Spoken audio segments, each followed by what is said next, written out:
viewers, Rectangular back, this time with another haul video. Here we have a couple of items I picked up off of eBay. On the left we have the DCUC Mantis. I know there's more than one version of this. I don't know, I don't collect DC, I'm not familiar with this character, so I know there's another version, but particularly wanted this one because it's very alien looking. I'm going to repaint him to do a kit bash on him. And on the right we have Vina. Now previously you may have seen I got one mint on card on eBay.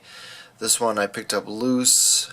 I'm trying to remember, I think she was like 20 bucks shipped. I got her from a gentleman in China, and basically I wanted to see if I could get one that did not have the same issue with the hip joint on the left leg, but unfortunately this one is just as bad as the one I picked up mint on card. So shame on you, Art Asylum / Diamond Select.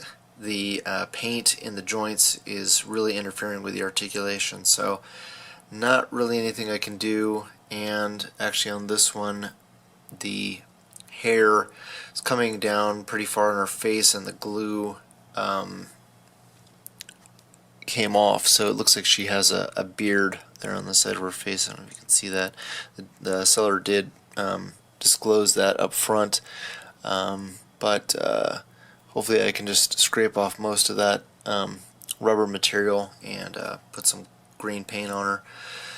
Basically she's just a backup if anything. I'm so worried about the other one breaking that I want to have a backup for her. So anyway, let's move on to the next item. From Amazon I was able to snag this Magic the Gathering Chandra Nalaar figure for $6 shipped, so very good deal. You may have seen in my previous haul that I got all three of the females from this line, and had remarked that I wanted to get a second one of these to customize. So when I saw her for only $6 with shipping, couldn't pass her up. I had heard a rumor that she was going for like $250 at Target, but all the Targets in my area are wiped out except for they have one of the other females, and then the lion looking figure, and I think I can't remember the other guy, the other dude with the hood, but yeah, no, I had very little doubt that I was gonna be able to find her in the wild, so snagged her on Amazon, and it was a great deal. You can see it was, I can't believe these things were originally going for 25 bucks, so it'll be interesting to see if this line continues, because they're pretty much on clearance everywhere. Alright, let's go ahead and move on to the next item. Next up from NECA we have the T800 Terminator figure. I was able to snag this at my local Toys R Us. I don't get down there very often, but when I was down there they had, I think, 4 or 5 of these on the shelf, and I was shocked that they were only $18 a piece, and then somebody hooked me up with a coupon for 20% off of one item, so really only wanted one of these, so I snagged him, and he was $16.33 after tax, so very cool. Going to do a slight kind of kit bash or modification to him for a large scene that I want to do, so hopefully it won't be super recognizable. I just kind of want him as a generic robot in the background, so yeah, I have quite a few plans like that I want to do. Alright, let's go ahead and move on to the next item. Here's another figure I was able to pick up on Amazon, the Ant-Man Wave Marvel Legends Bulldozer. I was paranoid that Toys R Us was not going to include him in my box of the entire Ultron Wave that I picked up or snagged online. So I went ahead and ordered a backup, and also I knew that I was probably going to want to do a black wash over the orange costume on the figure and probably go over the metal areas with some silver dry brushing to make that pop a little bit more. Haven't decided if I'm going to carve the pelvis out a little bit so that the hip joints have a little bit more articulation. I'll have to play around with the figure a little bit more and see if I'm happy with the charging poses that I can get him in, but definitely think that that could use some improvement for better range of motion. And then I'll be selling the arm of Ultron. Since I already sold the Build-A-Figure, I have absolutely no need for that arm. So hit me up if you need it. Alright, let's move on to the last item in the haul. Finally this week from Big Bad Toy Store we have the Raiden from Mortal Kombat 10. And yeah, I'm glad I am not a Minton card collector because Big Bad Toy Store did not use a big enough box. They just kind of wedged him in there, and you can see the top of the card is bent. So if you are a Minton card collector, I highly recommend you, if you're going to order from Big Bad Toy Store, that you select the option for I don't know what the hell they call it. They call it basically you can pay like an extra $1 or so to make sure that your figure is mint on card. So luckily I am not, and not huge fan of video games and or Mortal Kombat. Just wanted a generic gentleman to use for different martial arts displays. So I'm going to get him out of the package and let's take a closer look at him. Alright, here we got the figure out of the package, and overall it's a pretty decent figure. I kind of knew that his articulation was not going to be that great, but I'm very happy with the paint and the sculpt.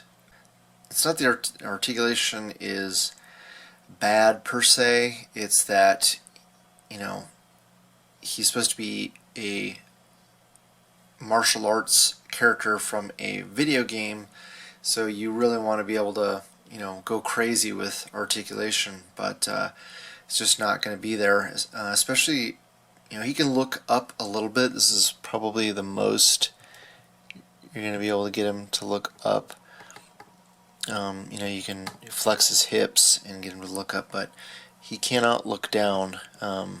His head is just, that's it, that's straight ahead. He cannot look down, so that's a major bummer. You know, he's got pretty good range of motion in the arms, especially for not having a bicep swivel. You know, the hinge at the elbow does allow for some good range of motion. His legs have very good range of motion. He kind of has an ankle rocker because it's his foot is on a peg. He does have upper thigh swivel, waist rotation. He does have kind of a hip, or I'm sorry, ab flex, kind of like a lot of the female Marvel Legends have, but you're not really getting much range of motion out of there. But like I said, the paint is really nice. Just a little bit of sloppy white there, or maybe bleeding of the silver from his leg or the armor into the pants. But it kind of looks like they just, you know, need to go over it with some more white paint. There in the top, that's the only other blemish is there. I think it's some gold paint that's on his hip, but nothing major that I can't fix. You know, the detail, the sculpted paint, the detail in the sculpt, and then the painted details is quite beautiful on his costume. Very, very well done.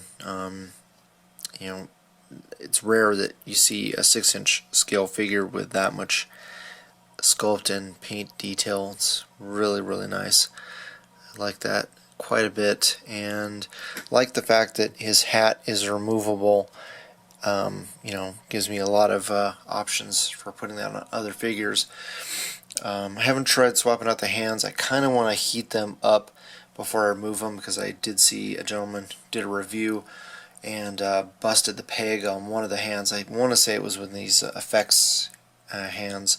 I don't own the Marvel Legends Electro. I did have him at one time, but I sold him pretty much immediately, and somebody was saying that these are even better than the Electro hands.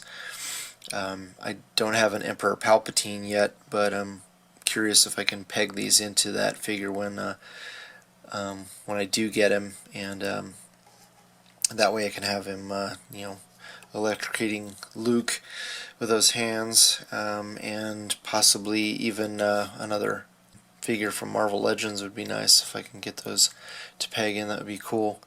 And this blast of, or energy effect is pretty well painted and sculpted. I like that. I'm hoping to use that with another one of my figures as well. So yeah, let's do a little comparison with some other figures, just so you can get an idea of how big he is.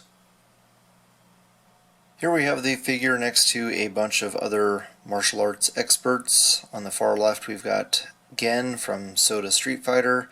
We've got Daredevil from Marvel Legends. Of course, we have Raiden from Mortal Kombat. And then next to him is Master Asia from Bandai. And on the end we have another Marvel Legends, the Hand Ninja from Hasbro 2-pack. And overall, I'm very happy the way that he fits in skill with these other characters.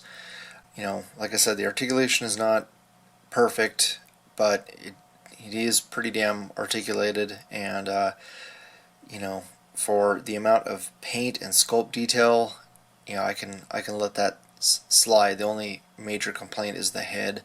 Would have liked to have better range of motion there, but very cool that it comes with interchangeable hands. It comes with effects hands and an effects piece, and it comes with this very cool hat that you can actually put on other figures. His head is kind of small, so it won't fit on everybody, but yeah, it looks pretty damn cool on Master Asia there.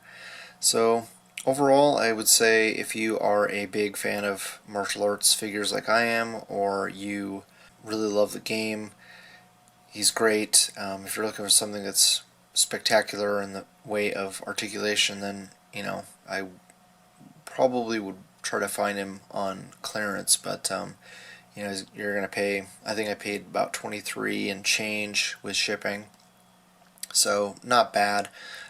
I probably would be hesitant to pay more than $20 for this guy, but I'm happy. I don't regret my purchase at all. So with that, hopefully you guys liked the video. You share with your friends, subscribe if you haven't already, and I always love hearing back from you guys, so please leave a comment below. Thanks so much for watching, and I'll talk to you guys later.